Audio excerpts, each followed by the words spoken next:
Estimada comunidade acadêmica, um bom dia a cada uma de vocês. Um bom dia a você, estudante, que está vindo da sala de aula agora para esse momento de culto, colega professor, professora. Um bom dia muito especial a você que está em casa. Seja muito bem-vindo para esse momento de culto. E você sabe, culto é um momento onde Deus nos serve com a sua palavra. E eu quero acolher a cada qual de vocês com as palavras do lema da semana prevista para esse penúltimo domingo do calendário eclesiástico. Você lembra que no final do ano eclesiástico, no final do calendário eclesiástico, nós olhamos para aqueles temas que têm a ver com a nossa esperança cristã. E as palavras do lema da semana justamente nos conduzem por esse caminho. Sintam-se acolhidos e acolhidas com essas palavras. Apocalipse 22, versículo 20. Aquele que dá testemunho de tudo isso diz: certamente venho logo. Amém.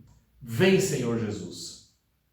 Aqui nós temos uma espécie quase de uma mini liturgia de culto, porque no culto Deus fala a nós através da sua palavra e nós respondemos a Ele em oração e em louvores. E aqui, neste versículo, as duas coisas estão presentes. Jesus Cristo, o Senhor da Igreja, aquele que virá um dia em poder e glória para consumar o seu povo, consumar a história desse mundo, Ele nos dá a firme promessa e a certificação: certamente venho logo. Essas são palavras de Jesus, são promessas de Jesus, nas quais você e eu podemos nos apegar. Mas, como que num responsório, depois de ditas essas palavras do próprio Jesus, o texto que segue, ele nos remete para a resposta da igreja, a resposta dos cristãos, do povo de Deus. Eles entram no espírito das palavras de Jesus e respondem: vem, Senhor Jesus. Aqui é a palavra da igreja. Ela clama: vem, Senhor Jesus. Ela demonstra sua esperança e sua confiança de que aquilo que Ele prometeu que vai voltar seja cumprido, e ela dá o seu amém. E diz: vem, Senhor Jesus, nós aguardamos, nós confiamos que Tu vais consumar a história que Tu tens com o Teu povo. E com essas palavras eu gostaria de acolher a cada qual de nós para esse momento de culto, desejar que Deus fale ao seu coração.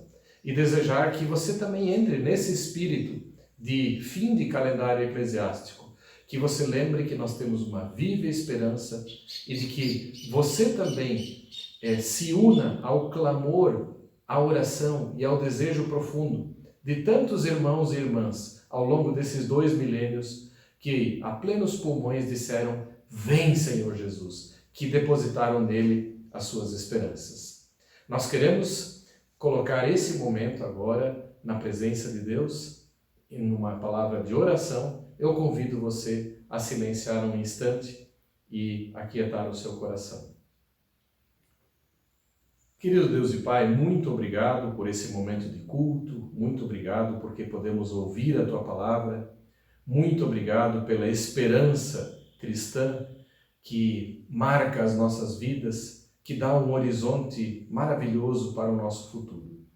Obrigado pelas promessas que Tu dás e obrigado que temos o exemplo do Teu povo, que através dos tempos e épocas, sim, dos milênios, tem clamado: vem, Senhor Jesus.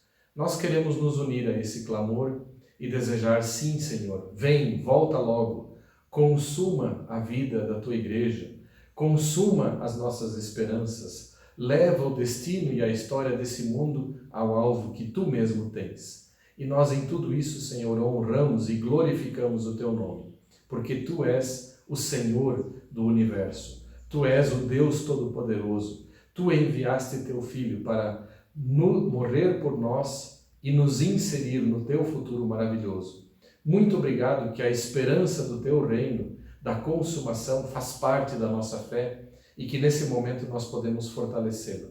Que a Tua palavra fale ao nosso coração, que Tu nos aquietes e que Tu nos abençoes. Em nome de Jesus.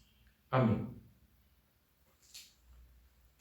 Eu convido a cada um de nós a acompanhar agora o hino que nós queremos cantar, que também tem a ver com o lema da semana e com o tema da pregação que nos será trazida pelo colega professor Dr. Klaus Stani.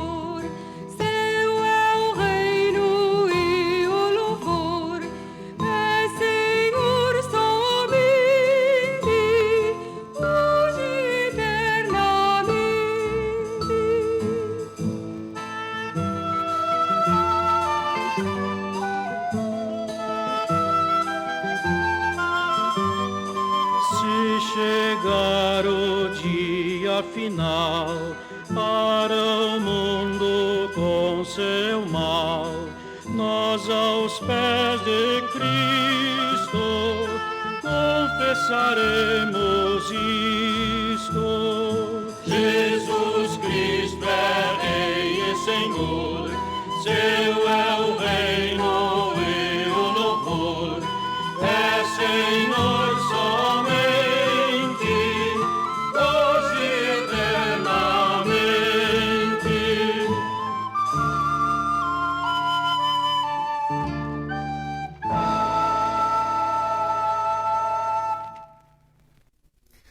Bom dia, pessoal. Eu desejo que a graça do nosso Senhor Jesus, o amor de Deus, o Pai e a comunhão do Espírito Santo esteja com cada um de vocês nessa manhã. Que o Senhor abençoe a sua palavra e que nós possamos ter um coração aberto para acolher e para receber a palavra do Senhor na nossa vida. Você consegue imaginar um filho ou uma filha que recém completou seus 18 anos, tirou a sua carteira de motorista e agora, quando chega em casa, o pai está esperando com uma chave de um carro na mão, estende a chave e diz: "Está aqui minha filha, está aqui meu filho. Você pode usar o carro do pai, você pode usar o carro da mãe." Consigo imaginar o sorriso, a alegria, quem sabe o abraço que os filhos dão nos seus pais. Não é pouca coisa você emprestar e largar o carro assim, sem mais, sem menos, né? Eu acho que quando um pai libera o seu carro para o seu filho, ele simboliza, ele sinaliza com isso um gesto de confiança. Eu confio em ti, meu filho, que você vai cuidar bem, que você vai dirigir de forma responsável. Eu confio que vai dar tudo certo. E agora imagine que Deus é como esse pai. Deus é como esse pai que confia algo a mim, a você. Ele confia algo muito precioso, de grande valor a cada um de nós. O que você faria diante dessa dádiva de Deus, dessa confiança de Deus para contigo, para comigo? Eu quero convidar você a acompanhar a leitura bíblica do texto previsto para o próximo domingo e que vai pautar também a nossa prédica do dia de hoje. A palavra se encontra no Evangelho de Mateus, capítulo 25, os versículos 14 até 30. Acompanhe na sua Bíblia a leitura bíblica que eu passo a fazer. Jesus conta uma parábola e ele diz o seguinte: "O reino dos céus também é como um homem que, ao sair de viagem, chamou os seus servos e confiou-lhes os seus bens. A um ele deu 5 talentos, a outro 2 e a outro 1. A cada um deu de acordo com a sua capacidade. E em seguida partiu de viagem. O que havia recebido 5 talentos saiu imediatamente e aplicou-os e ganhou outros 5. Também aquele que tinha recebido 2 talentos ganhou mais 2. Mas o que tinha recebido 1 talento saiu, cavou um buraco no chão e escondeu o dinheiro do seu senhor. Depois de muito tempo, o senhor daqueles servos voltou e acertou contas com eles. O que tinha recebido 5 talentos trouxe os outros 5 e disse: o senhor me confiou 5 talentos. Veja, eu ganhei mais 5. O Senhor então respondeu: muito bem, servo bom e fiel. Você foi fiel no pouco e eu porei você sobre o muito. Venha e participe da alegria do seu Senhor. Veio também aquele que tinha recebido 2 talentos e disse: o Senhor me confiou 2 talentos, veja, eu ganhei outros 2. E o Senhor respondeu: muito bem, servo bom e fiel. Você foi fiel no pouco, eu o porei sobre o muito. Venha e participe da alegria do seu Senhor. E por fim veio o que tinha recebido 1 talento e disse: eu sabia que o Senhor é um homem severo, que colhe onde não plantou e junta onde não semeou. Por isso eu tive medo. Saí e escondi o seu talento no chão. Veja, aqui está o que lhe pertence. O Senhor então respondeu: servo mau, negligente, você sabia que eu colho onde não plantei e junto onde não semeei? Então você devia ter confiado o meu dinheiro aos banqueiros para que, quando eu voltasse, o recebesse de volta com juros. Tire o talento dele e entregue-no ao que tem 10.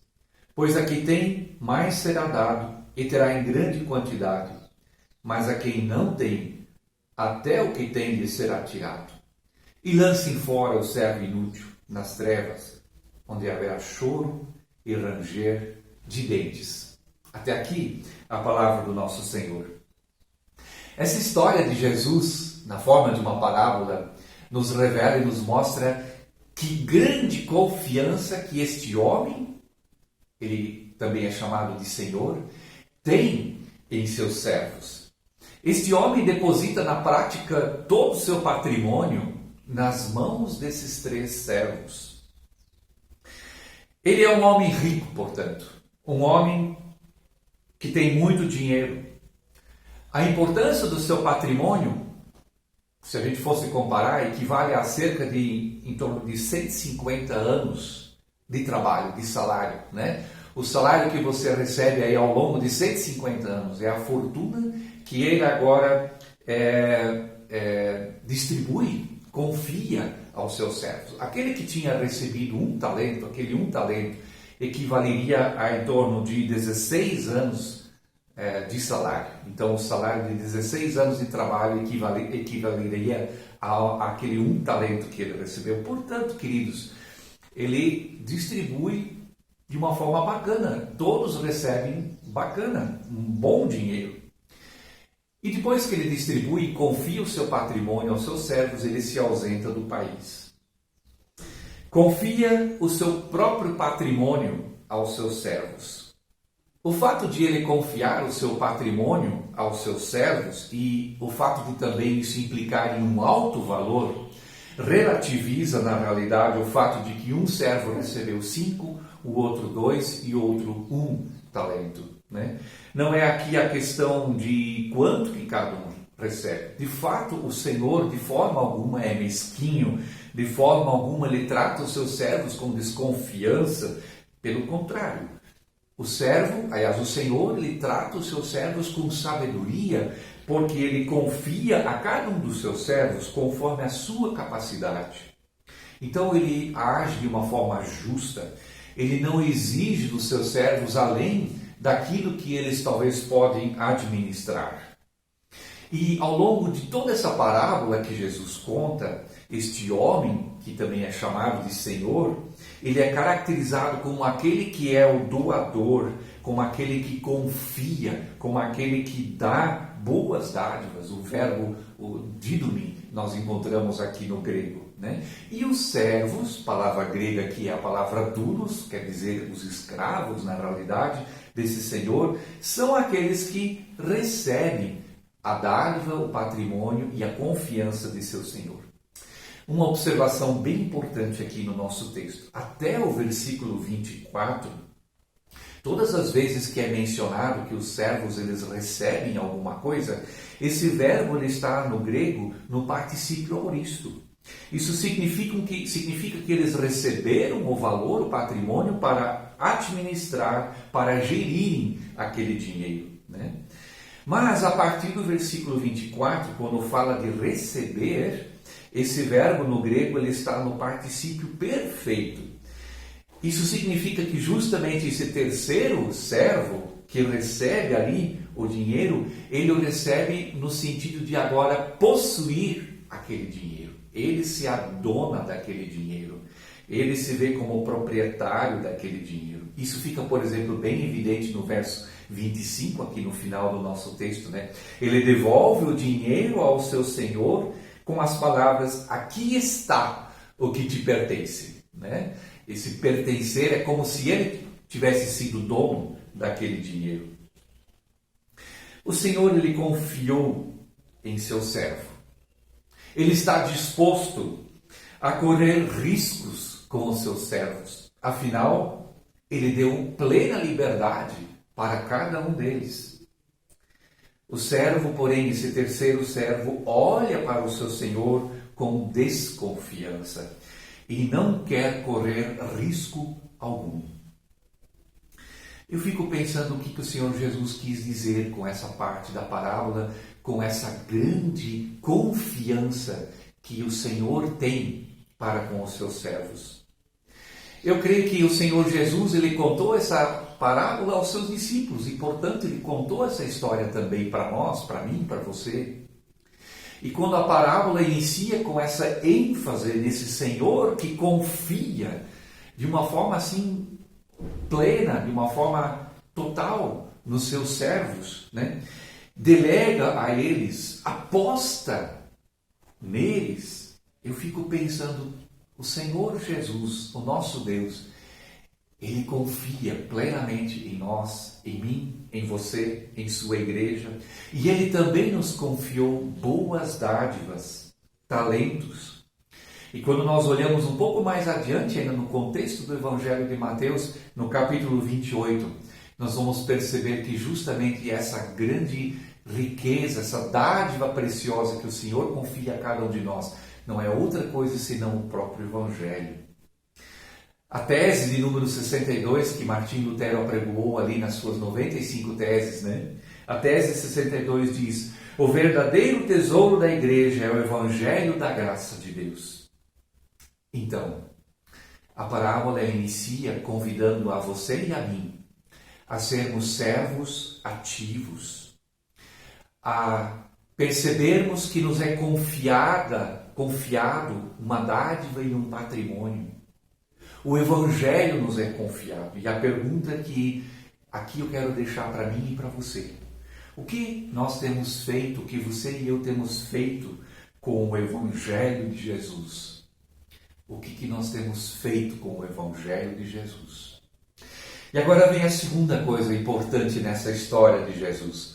Essa dádiva que me é confiada, agora também é uma dádiva que quer ser gerida, que quer ser administrada, nos versos 16 até o verso 18. No verso 16 a gente lê que imediatamente aqueles servos eles saíram para administrar, né? Eles têm pressa em administrar. Eles correm riscos nessa administração, nessa gestão. Eles poderiam falir também diante do empreendimento. E esse risco o terceiro servo não está disposto a correr. Por isso ele decide por uma estratégia diferente, de segurança. Ele vai enterrar o dinheiro, ele vai garantir o seu patrimônio. É como se, no meu exemplo de início, né, o carro, a chave está aqui, mas ele não pega o carro, ele deixa o carro na garagem. O carro fica parado. Então o que se percebe é que esse terceiro servo ele cria uma distância em relação ao dinheiro, em relação à dádiva que lhe foi confiado. Interessante até que, com o passar do tempo, no verso 18, por exemplo, esse talento que ele tinha recebido, ele se transforma genericamente, simplesmente em dinheiro. O terceiro servo, ele perdeu essa sua relação com o Senhor daquela dádiva, e ele vê aqui apenas ainda um objeto, uma coisa. E eu creio que os dois primeiros servos, pelo contrário, eles não imaginavam, por exemplo, receber alguma recompensa do seu senhor, né? Afinal, o dinheiro não é deles, ele apenas lhes é confiado. E, portanto, a gente percebe aqui que na questão da administração, da gestão, tem dois modelos distintos de gestão nesse texto. O primeiro, aqui desempenhado pelos dois primeiros servos, eles se empenham, eles se esforçam, eles trabalham arduamente, eles não têm o que esconder, porque eles entendem que são servos do seu Senhor e uma dádiva preciosa, um patrimônio lhes foi confiado. Mas o outro lado, o terceiro servo, que vê no seu talento apenas dinheiro, apenas um objeto, que não percebe mais por trás da dádiva o seu Senhor, ele esconde o seu talento, ele enterra. Como você e eu lidamos com essas rupturas que podem acontecer também na nossa vida?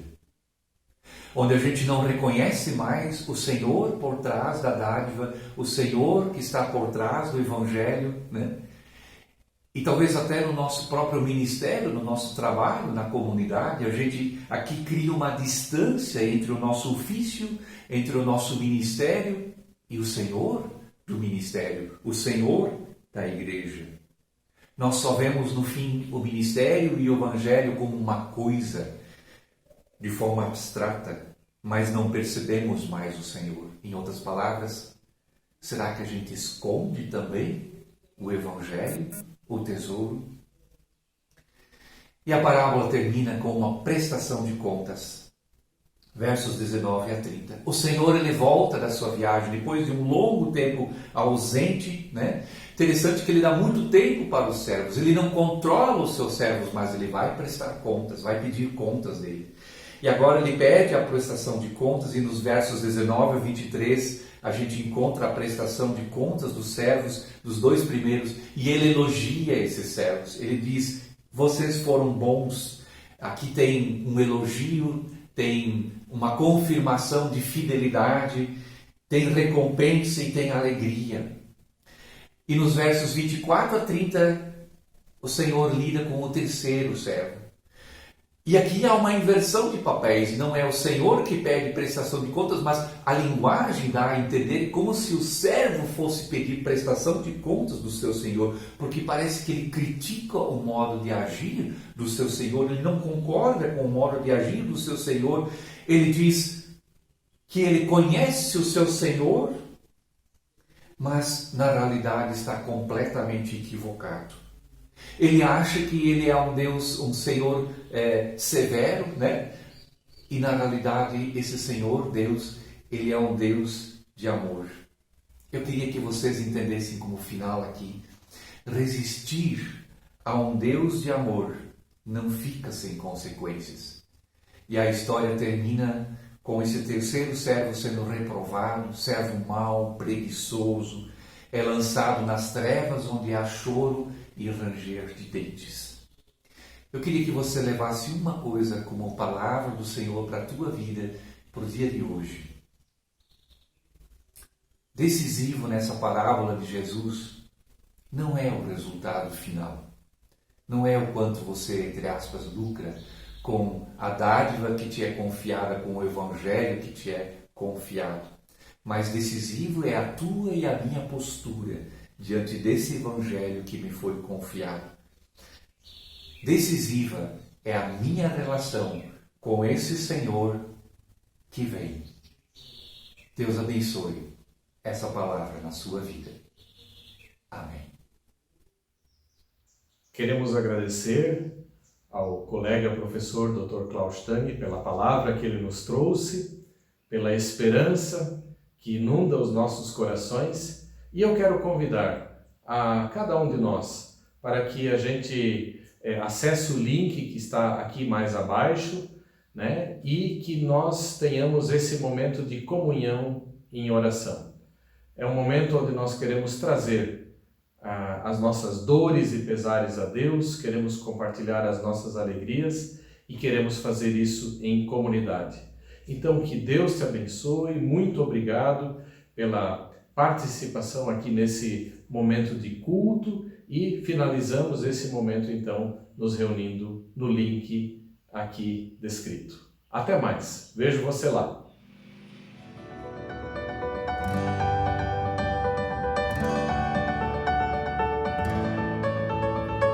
Amém.